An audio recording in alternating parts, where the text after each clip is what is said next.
Hello, this is Melissa. It is Real History on Thursday, the first day of February 2024, and I'm happy today to be talking again with Osman, who is from Somalia and then England and back in Somalia and now not there. But anyway, we're going to hear about that when we speak. So hello. Hello, Melissa. It's great to be back and talking with you again. Yes. How are you? I am well, thank you. I'm doing well. And when you sent me an email about a week or so ago and suggested that we have a topic change, we had been thinking of spending a little bit of time in your area of training, which is biochemistry, and we were going to apply that to happenings that we've all been living through. You came back with a different topic, and I have to say that I've been doing a little bit of research on it, and it's interesting. So why don't you just start in on things that you're observing in Africa? Well, thank you. I'll do that. But before I get to Africa, I'd like to say a little about science. Recently, I think it was a week ago, maybe a little earlier, but where you are in America, there was a scandal with the institute associated with Harvard University, essentially part of Harvard University. Yes. And they were found to be faking their research. A very eagle-eyed researcher, independent researcher, went through their papers going back many years and found that they'd cheated on many things and published this, and this was all out in the world, you know, prestigious university like Harvard. Who would ever question them, right? Mm-hmm. But they had to retract 6 papers, and they've had to pull back another 31 to correct them. It's a huge thing, and it speaks a lot about what we discussed the last time about the science profession. That whole environment for me is, you know, there's something very strange going on when you're in there with them. The culture, it's so easy to cheat and to publish this kind of thing. And who would ever know in the great wide world, especially people who are not involved in science. So I thought that was a huge story. The institute is called the Dana-Farber Cancer Institute. So I think it's a big deal. And it speaks of things that probably go on a lot more than many of us would like to believe. So there you are, connected to biochemistry. Yes, and I do think that is important. I did have a chance to look at what you sent me this morning, but not get into it too deep. But the thing that jumped out at me is that this was intentional misleading. It was more than just taking something and using it because it was more convenient than your own original science. This was absolute altering of images, changing charts, splicing things together to give you an entirely different outcome of the study, which is absolutely. Yeah. So absolutely, and it says a lot about the culture. You know, these people are highly paid. They build their careers on prestige. Their employers, the universities and the institutes they work for, are prestigious, and this is going on. So you have to ask, well, how much more of this is going on? Wow. The politicians take advice from these people. It's a big thing, and I think people should pay attention. But I think we should probably move on. Time is not enough to discuss this right now. Yeah, so I'm in Nairobi at the moment, which is an interesting place, very international city. A lot of the UN agencies have big branches here. I think it's the 3rd or 4th most important place for the UN. I'm not sure, but it's certainly a regional hub for the UN and other big organizations. So you can imagine what that means. A lot of people from different parts of the world live here and work here with these agencies and big companies and so on. So you'll often run into Americans, and Europeans, and people from the Far East and so on. So it's a very interesting place. Okay, let me ask a quick question here. Some time back, when we communicated, you were going to have a little bit of a holiday in Kenya, but now you've been there for a long while. Do you want to talk about why you're there, or why you stayed? I came here initially for a month, and I was working with a couple of guys who came down from Europe, from Greece, and it was for a factory visit, and that lasted 3 weeks or so, and the factory and the gentleman from Europe, they ultimately didn't agree to work together, so I decided to stay on. So that's how I ended up spending a little extra time here in Nairobi. But Nairobi is interesting because it's connected to Somalia in a big way. A lot of the UN agencies I mentioned working in Somalia are based here, so all of their back offices. My old employers, I worked on a World Bank contract previously, they're here as well, when I was based in Somalia 5 years ago or so. So it's a place that's familiar to you if you're working in Somalia, because you often visit, which I used to do before COVID. I would come through here 2 or 3 times a year. Mm-hmm. But this is the longest I've spent here since early childhood, which is fun, actually, I have to say. And I get to speak English, which I don't get to do too much when I'm in Somalia. Make of that what you are. I don't know if you want to just give the tiniest little recap of what you sent me in a message last week, or if you would like me to do that, in terms of... No, I can... Okay, great. I can certainly talk about it. It's quite a simple little thing, but it's snowballed into something very big in this region, involving several countries now. Mm-hmm. So on the 1st of January, there was a declaration, you can't even call it an agreement, between the Prime Minister of Ethiopia, a man called Abiy Ahmed, and a regional leader inside Somalia of a state called Somaliland. So they declared that they'd exchanged, favors, essentially. So the Ethiopians said they're getting access to a part of the coast, Somalia's coast, and the regional state in Somalia said that they'll get recognition as an independent, internationally recognized state. And, on the face of it, this is clearly strange, unusual, and very wrong when it comes to international law, because you have agreements between states. Everybody knows that, right?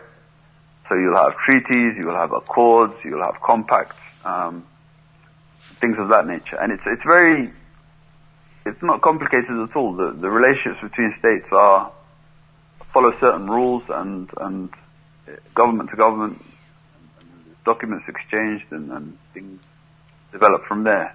Never happens that a region or a constituent part of a country agrees with a neighboring country about international affairs. So it was odd to begin with.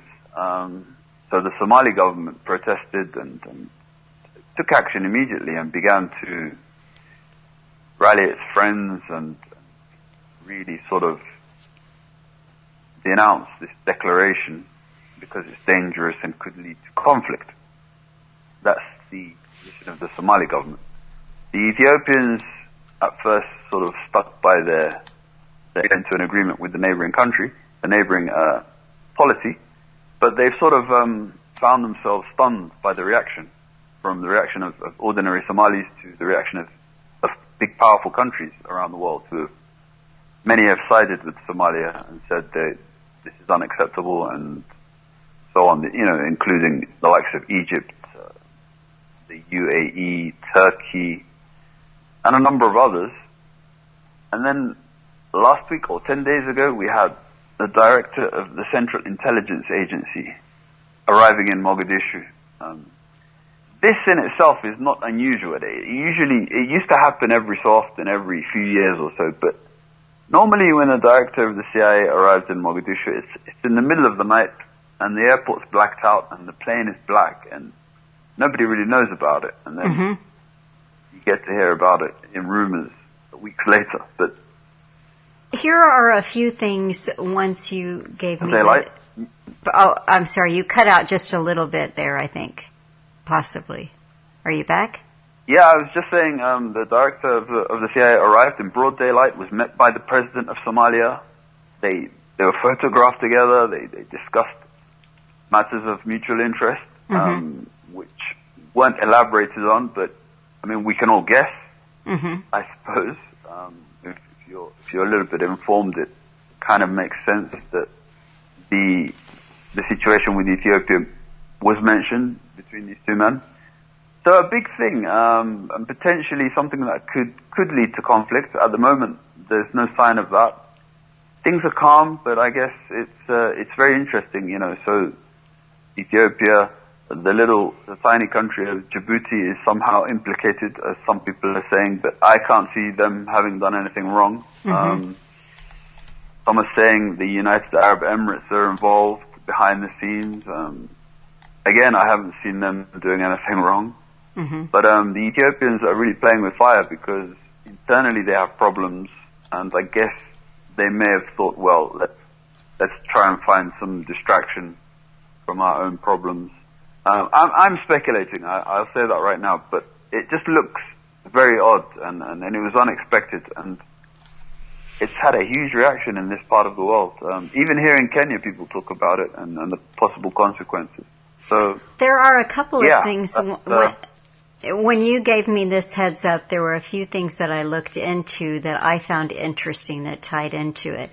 First of all, I'll just say as a background, you talk about the region of Somaliland, and this has been an ongoing conflict within Somalia, I understand, for about the past 30 years, whereas this province likes to think of itself as independent. It is not. It is not recognized as independent by any external body or by the government of Somalia.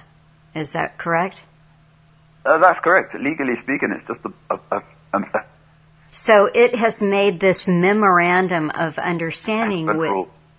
Yeah, it's made a memorandum of understanding with Ethiopia, but the first thing that I did was to see what is going on with Ethiopia separate from this agreement. And the first thing that I discovered is that it has recently been made a member of BRICS, which is the trading affiliation, that's Brazil, Russia, India, China, and South Africa.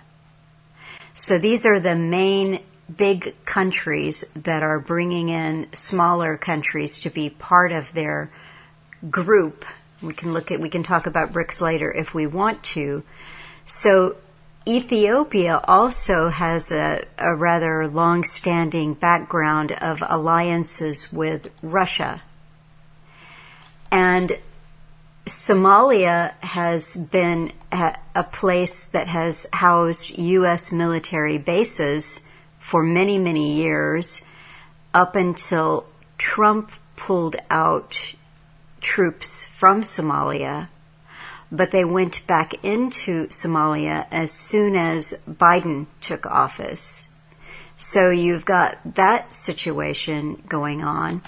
And then just the other little piece of information, I looked into this Burns, who is the head of the Central Intelligence Agency, who recently landed in Somalia and talked to the president. And he is he's a diplomat. He's a career diplomat. He's had various State Department appointments for pretty much the entirety of his early career. And when he retired from diplomatic service, he became the president of the Carnegie Endowment for International Peace. And he was in that position for I think 6 years until Biden wanted him to run the CIA. And the Carnegie Endowment for International Peace is a very interesting body. I just went back to the book Foundations, Their Power and Influence by Renee Wormser to look them up and think, and I just wanted to mention here, I don't have the year in front of me that they were established, but it said when Andrew Carnegie established the Carnegie Endowment for International Peace, he gave the managers of this fund a difficult task. How were they to go about promoting peace? Well, when you look into the background of them, they're internationalists to the core. And the Carnegie Endowment for Peace has, for most people who have looked into it over many, many years, is really nothing but an extremely powerful propaganda machine. And in fact, it was very frank in disclosing that function. This is from the book Foundations. It said it used terms frequently such as the education of public opinion. The Wormser said this is not public education, but molding public opinion. The Carnegie Endowment made its position clear in 1934 when it said economic nationalism, which is still running riot and which is the greatest obstacle to the reestablishment of prosperity and genuine peace, must be dealt with. Nationalism is a violently reactionary movement. So that's the position, and there does not seem to be any indication that this has changed. When you look at the Carnegie Endowment for International Peace, this is how it's described right now. The third most influential think tank in the world after the Brookings Institution and Chatham House. So that is what Burns was doing before he became head of the CIA. And you mentioned, when I look at Somalia, just to see what is news, what is going on there, and about the only thing that they'll tell the general public is that a couple of weeks ago, 2 members of the Navy SEALs went missing on some kind of a raid. They claimed that they were boarding a ship to get Iranian-made weapons, and these 2 soldiers went missing and are presumed dead at this point. But you made the interesting observation, which I'll let you elaborate on, but who does Somalia face? What country does Somalia face across its waterway? Oh, Yemen. I mean, it's a near neighbor. It's just across the water. So Somalia, especially northern Somalia, is very much connected to what's going on up there. But Somalia is not actively involved. It hasn't been.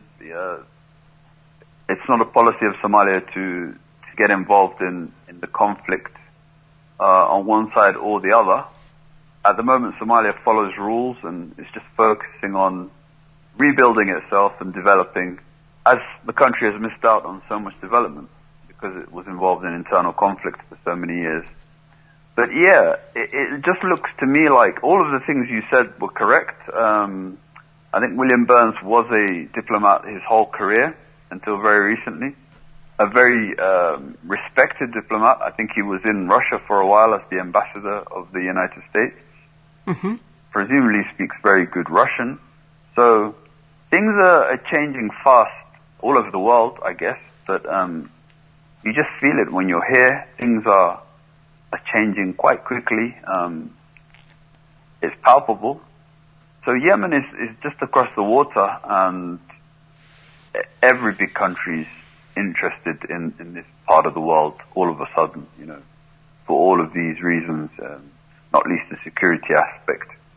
We all know about the volume of maritime traffic, especially when it comes to oil and petroleum products being shipped to Europe through the Red Sea and the Suez Canal.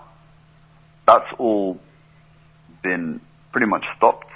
at the moment because of what's going on with the attacks on shipping. So I don't think it's a coincidence that the director of the CIA arrives here in this part of the world. He also traveled to Nairobi, by the way, which is also interesting. As soon as he left Somalia, you just get the feeling all of these things are somehow connected, and it's worth paying attention. At least that's how I feel.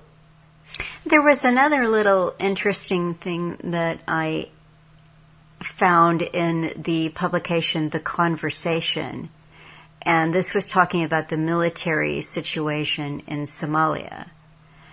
And I'll just read a tiny little bit here as to what might ultimately be going on here. It said, over the past few years, the China-U.S. rivalry has intensified, and over the past year, the U.S.-Russia rivalry has exploded, partly influenced by the outbreak of the Ukraine war. This is not a brand new article here. These rivalries have large-scale impacts at the Horn of Africa. It is notable that the American redeployment announcement, so sending troops back into bases in Somalia, came days after the electoral defeat of Somali President, I'll just say Farmajo.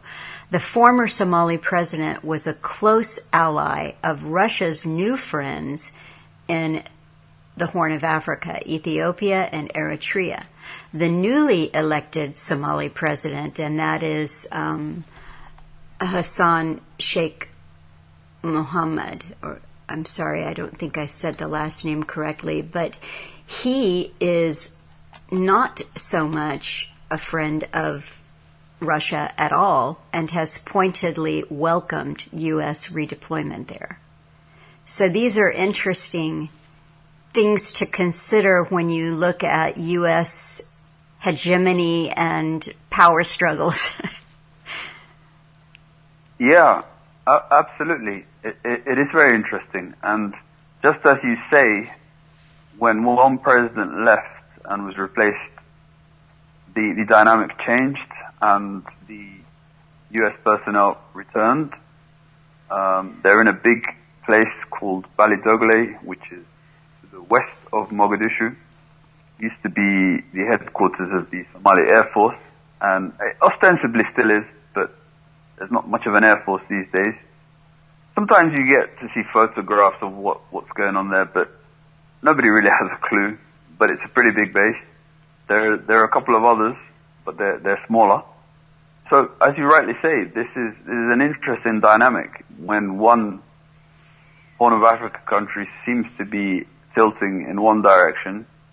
Its neighbor, it obviously looks like it's tilting in the opposite direction. And as I said before, there is a potential for conflict here in the future, armed conflict, I mean. Mm-hmm. And I wouldn't want to see that. I'm sure millions of others wouldn't want to see that. But ordinary people don't get much of a say in these things, sadly. So, yeah, interesting is the word. Mm. So do you, is there anything else based on the work that you have been doing in Somalia that you've observed that might factor into future conflict or avoidance of conflict? In terms yeah, I think if the local capacity in Somalia, so the state functions, continue to improve, then there's a very good chance Somalia avoids conflict with its neighbors and avoids being dragged into some of these extraordinary events with the shipping being disrupted on the high seas and what have you. So if we speak about the desire of local people, especially the business community, for example, that's the consensus. People have had enough of conflict at every level. So it's a case of seeing that state function return and sort of insulate the country from these dangers. And one would hope that's the way it's going to go, but it's certainly interesting times we say it again. So, are you thinking that you'll be in Nairobi for a continued amount of time, kind of extending what you're doing there? No, not really. I'll be going back to Somalia. Okay. Fairly soon, I'd say. Probably in the next month or so, next 3 weeks. But that's to be decided. I have a few things I must do here. But they're all Somalia related. A lot of meetings are with people who are working directly in Somalia or are the big organizations I was telling you about. I'm something of a freelancer now, so it's not easy to plan now. But Somalia is never easy. I say that with some confidence. I'm sure that there are people who will listen to this conversation who did not hear the first conversation that we had, so I wanted to just put in there very quickly that your father was also a career diplomat in Somalia many years ago, and that after... That's right. Yeah, I was going to say after a kind of scary regime change, he ended up moving the family out to Nairobi when you were all quite small, but you were on I guess living as a very young child at the embassy there in Nairobi. And when I spoke to you, you had gone from Nairobi, then I think directly to England, and you did all of your education there and then went back to Somalia. And this trip that you're currently still on was your first time back in Kenya since you were literally a toddler, and you were really looking forward to it. Yeah, that's correct. To correct you though, on the embassy, that was in neighboring Uganda. Okay. But we did come here, and we did stay here for about 18 months. When I was very, very young. And then we moved on and eventually ended up in England via Libya. Very curious. And no, it was a great experience, Libya, in those days. Nothing like it is today, sadly. It's one of those victims of the modern world. But yeah, that's how I ended up in Europe, and pretty much stayed in Europe for much of my life until I came back to East Africa about 11 years ago now to start working. And it's funny because even when I came back, I would travel backwards and forwards to Europe, to England, and other places like Switzerland and what have you. And even there, I've now noticed big changes. That those countries are not happy places, if you can put it that way. Whether it's cultural or economic, everything seems to be on the decline. And you really notice that when you've been away from Europe and you find yourself visiting, as I did last year, briefly. But for me personally now, it's like I like being here in East Africa because everything's so vibrant, everything's growing. You are not subjected to the big cultural shifts that are occurring in places like London. Yeah, after a while you get worn down by those things. I'm generally very happy in this part of the world. That's my connection to Europe through my dad's adventures. Well, I think it's good that you made your way back there. You said that it had always been, even though you left when you were really young, it was just in your blood, in your marrow, and you felt that you needed to return, and you have. And I think what's interesting is that you've been able, because of the background and your education, you've been able to return not just as someone who is living there and enjoying the vibrancy, but actually participating significantly in the rebuilding or fortifying of the country, is perhaps a way of saying it. Yeah, absolutely. It's a thankless task, and when you're in Somalia, you learn quickly that you want to see big changes, you have to be patient, because most of the people there, they think that, which is just, I guess, human nature, but they think that if you've been to Europe, you should pretty much, or the US or Canada, you should pretty much spend most of your time in those places because they're developed and you can work and make money and that kind of thing. That's been a learning experience for me. It's like, well, countries develop because the local people develop them, If everybody leaves and goes to Canada or the US, then nothing is going to change for the better. Mm-hmm. So that's the attitude I arrive with, and at first they look at you very strange, they think you're not exactly right in the head, but after a while they see that, you add in value, you have certain skills that are lacking. But as I say, it's a thankless task, because where do you begin? You have to find like-minded people. That's a huge challenge in Somalia, believe it or not. You have to be in the big city, I've found, especially lately, because the provinces, and I guess that's the same in every country, but things are a little bit slower in the regions. But yeah, it's a big adventure. I do enjoy being there, but it's a challenge at the same time. It tests you. So I guess it's not for everybody. But I'm glad I came back. And it would have been a shame to go back when you're, when you're forced to go back. You say, I've had enough of Europe, and you're in your 60s, let's say. Mm-hmm. Then it would be very hard. But for me, it's I can cope with these challenges for the moment, at least.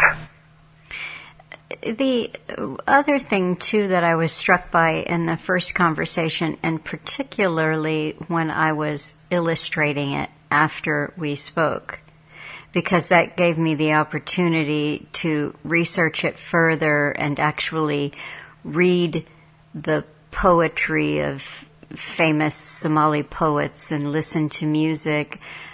I remember you saying something like there was an unbelievable richness of the Somalis who were spread across the world. In other words, because of the conflicts in the country, so many people were forced to leave or felt that they had to.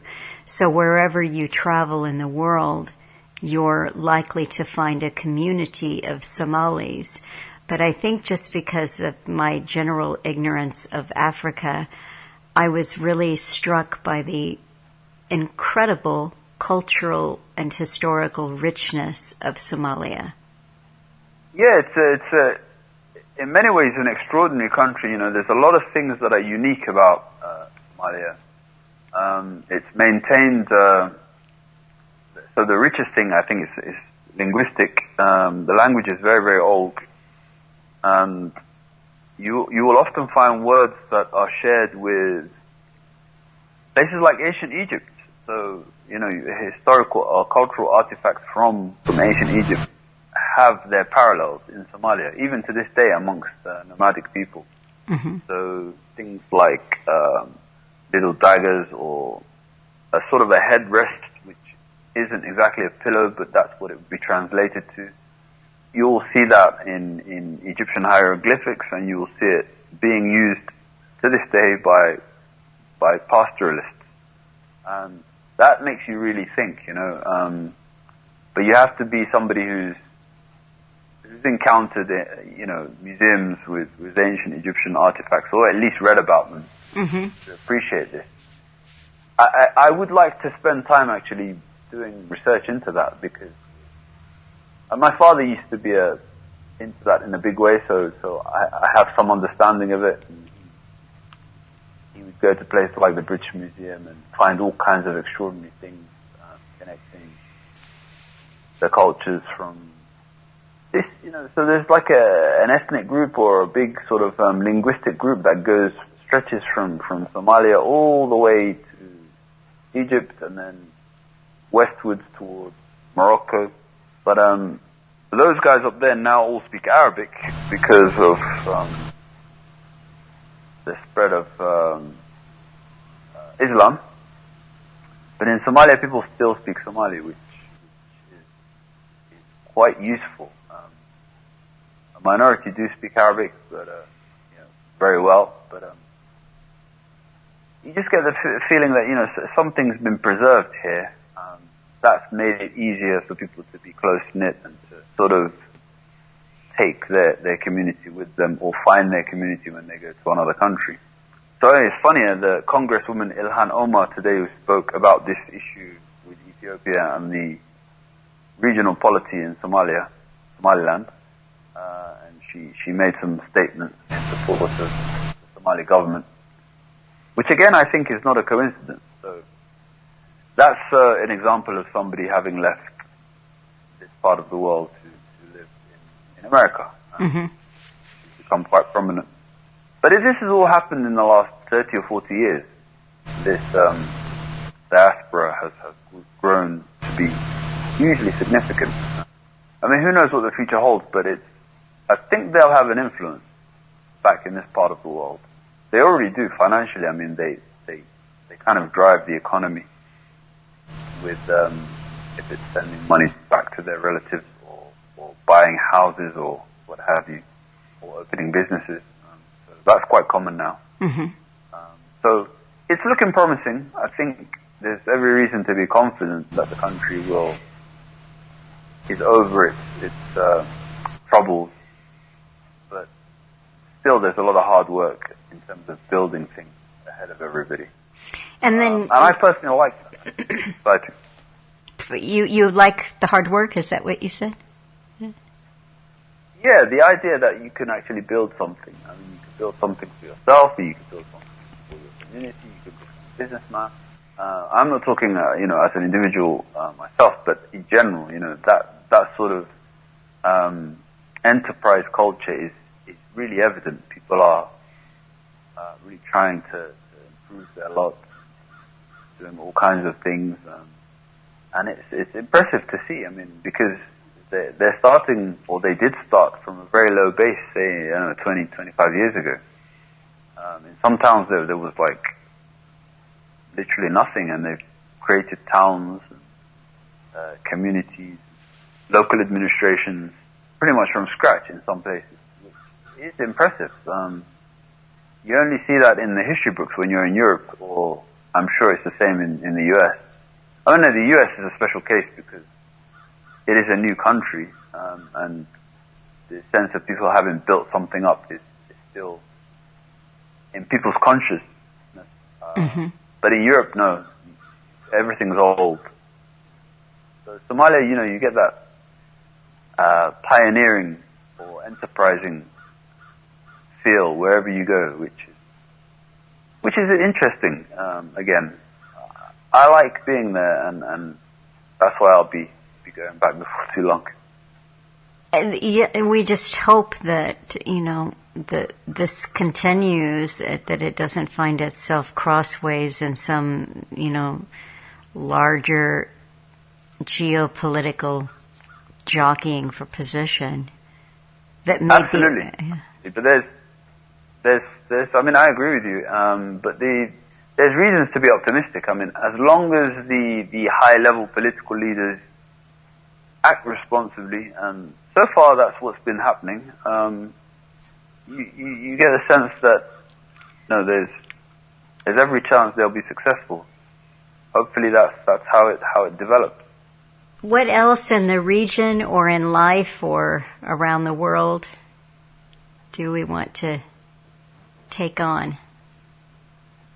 Well, I mean, I think we should say something about this. All of these conflicts happening in the world. Not to speak about them in great detail, but you can see that mistake after mistake, or belligerent act after belligerent act was undertaken or perpetrated, and it's led us to really dangerous, I think, crossroads. People have to really think that if they don't pull back in this, in the Middle East, in Gaza, Israel, this could really get, much bigger, pulling in other countries. That will naturally have an impact on everyone, and and I guess this part of the world also, which ordinary people don't want to see, but just wonder about the wisdom of the big leaders in the world these days. But yeah, I mean, it's the same in Europe. So this conflict, this ongoing war in Ukraine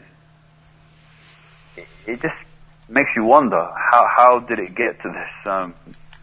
And now in Europe, they're all scared of being invaded all of a sudden. 2 years ago, it was a case of, we'll deal with these Russians very quickly. So now a new message is being sold to the public, which that in itself is interesting. So everything is driven by memes and public relations and sparing the mind of the masses. But you just have to ask yourself, is it worth it? Is it worth all this destruction? My answer is no. I hope most people would agree. I do think, that most people just want to go about their lives, that don't pay that much attention to it, and they do want to be left alone, or they don't want to see their country get involved in some long, protracted conflict somewhere. But I just think, for instance, how long this Ukraine situation has been going on. And it's so easy, like you say, with memes. I saw something last week where the head of NATO, the top-ranking Admiral Bauer of NATO, was speaking somewhere, and he was telling Europeans that they had to be prepared for the possibility of a war with Russia or Russian invasion at some point in the next 20 years. And in a way, it's kind of laughable because, anything could happen in 20 years. But if you're looking at, so he was planting in the minds of average people, Swedes in particular, he was saying that this invasion from Russia could happen in Sweden. So we have always our fears being played upon, and it's always the way. Yeah. And we had a whole Cold War. Well, I was just saying that, the whole Cold War, I am actually old enough to have gone through this kind of an exercise as a very young child in school. We had to get under our desks as if this was going to protect us from some kind of nuclear explosion.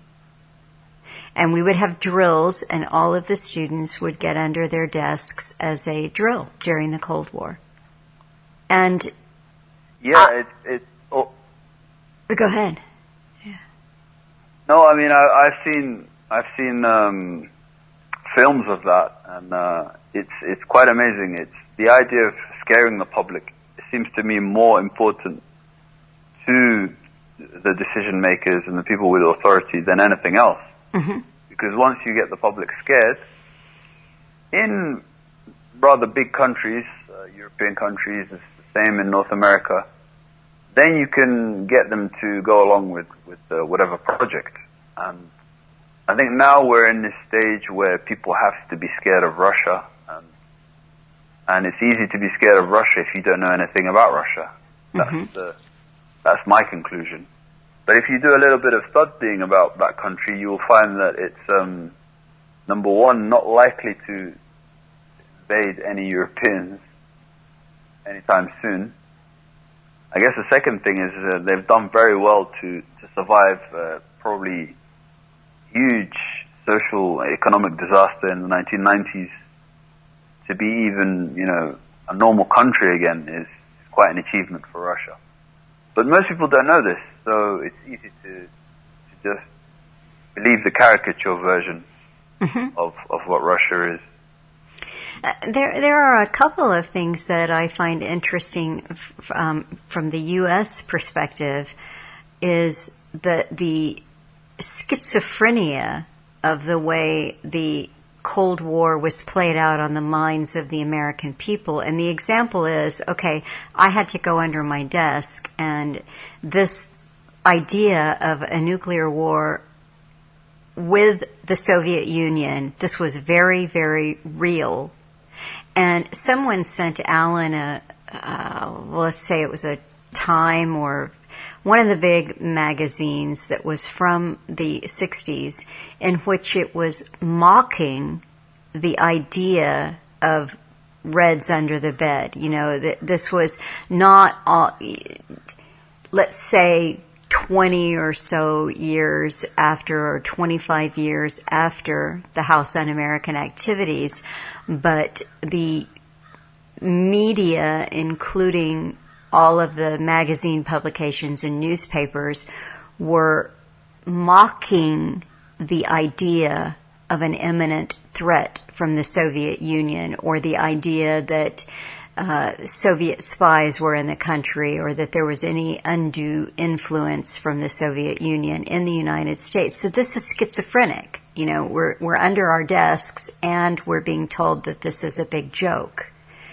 That's the U.S. perspective, but my understanding of the UK, in talking with people or emailing with people from that area, my understanding is that this Cold War mentality never ceased in the UK, and I'd like to know if you find that to be true. In other words, the big bad bear has never ceased being a threat in the minds, in the way that it's used in propaganda aimed at the general population of Great Britain.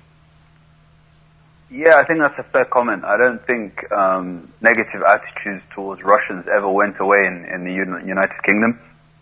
I was in the lovely city of Newcastle in early 2022.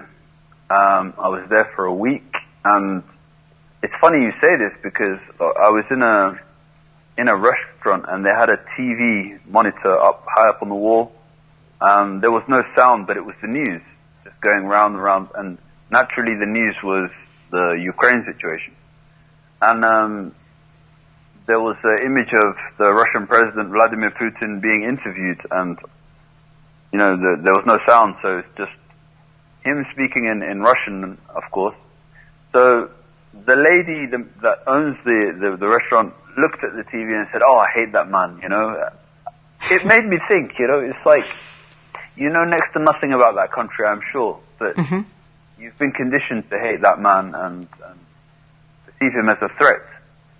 And that's in Newcastle, which is the northeast of England, a place which I don't think has had any sort of contact with Russia anytime recently. But yeah, it makes you think, and it's probably just a function of TV, films, books on the subject of Soviet spies and how dangerous they were. But the thing I found really funny in recent years is when you look into it, you'll find that the socialists who are wealthy in the United Kingdom, especially in the 20th century, so I remember reading about a guy that ran a company called Northern Foods. He had strong connections to other men who would visit the Soviet Union on fact-finding missions, and this was going on since the 1920s, like unbroken. And they were taking over technology and whatever the Russians and the Soviets needed. So there was always a connection with a certain upper middle class part of Britain, who I don't know were sympathetic to the Soviet Union. But the Russia of today is a little bit different. It's pretty insulated. It doesn't really need anything from Western Europe. Mm-hmm. So why would it invade it? The logical question. It's strange, actually. Yeah, it's this idea that the Russia of today is set on the empire-building expansion of the Soviet Union, and the situation in Ukraine is based on a long history in that region with Russian-speaking people who feel more connected to Russia than Ukraine. This disputed region So that is an isolated thing. I can't see expansionist ideas coming out of Russia in the last 20 years. Yeah, I agree with you. I think you're right. But who's going to pay attention to that way of thinking in the media or in high-level politics in any of the Western countries? I think even if you advocate for a rational debate on the issue of Russia and the threat it poses, you are automatically labeled a sort of Putin sympathizer or apologist, which is kind of crazy if you think about it. Yeah. Yeah.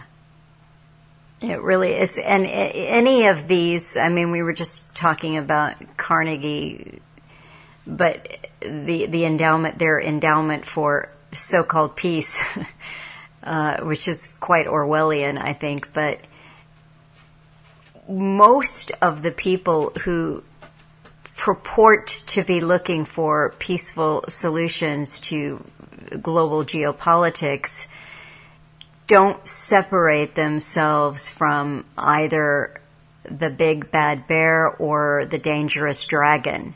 It's this rhetoric, this clash between these three entities and a hegemonic struggle. It just underlies everything, and the general public just gets it in memes, so that, you know, the restaurant owner said, "I hate that man." Yeah. But, you know, if you're, let's say, lacking in awareness, you will probably have the same reaction, because you will have been conditioned to watch the TV news and hear the same messages. But we are definitely living through interesting times, because you have alternative opinions now just being expressed by very famous people. Tucker Carlson, I think, is a good example.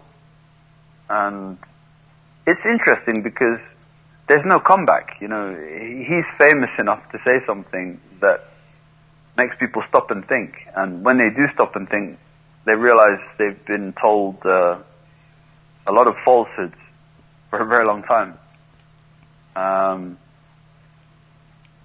And I can see that accelerating or getting bigger. It's not sustainable for this one caricature message to cause so much harm indefinitely. So something has to give.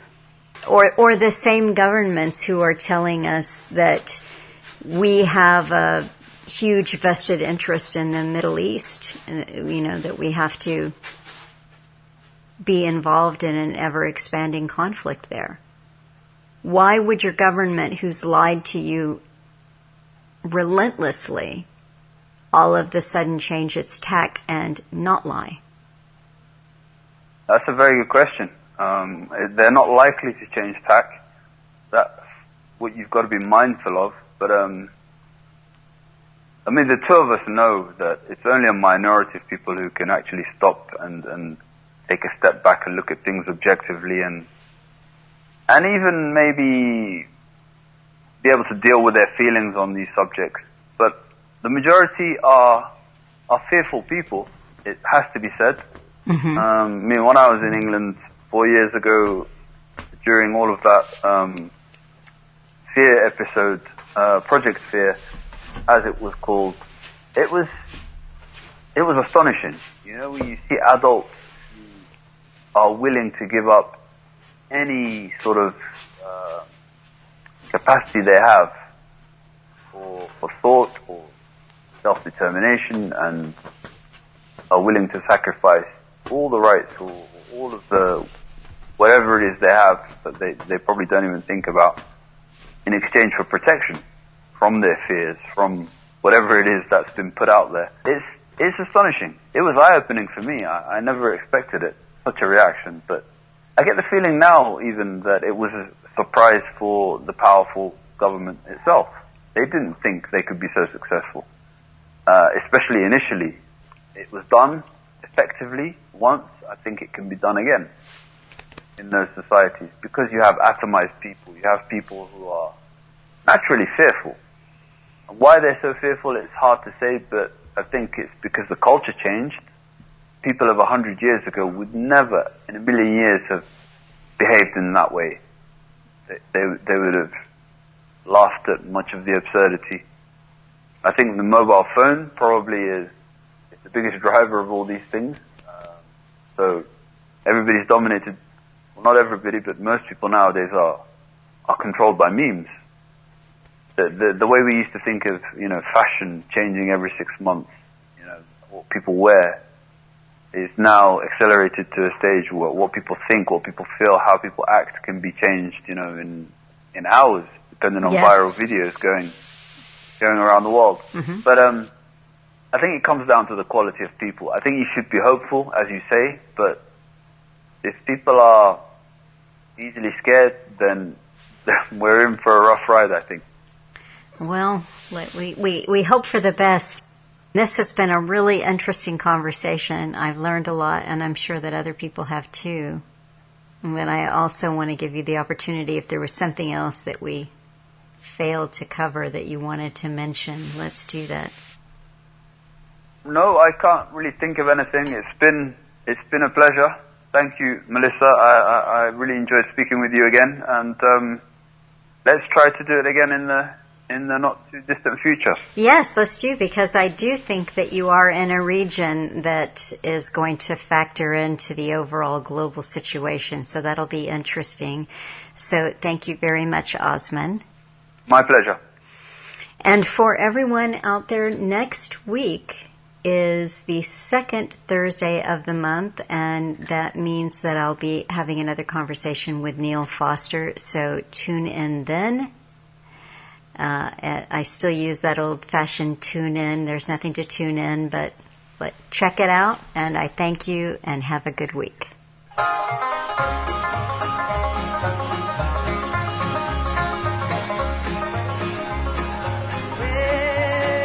I've got something that the world didn't give me, and the world cannot take it away. And I've got something that the world didn't give me, and the world cannot take it away. Well, it is love, sweet love, oh, sent to me from my Father up above.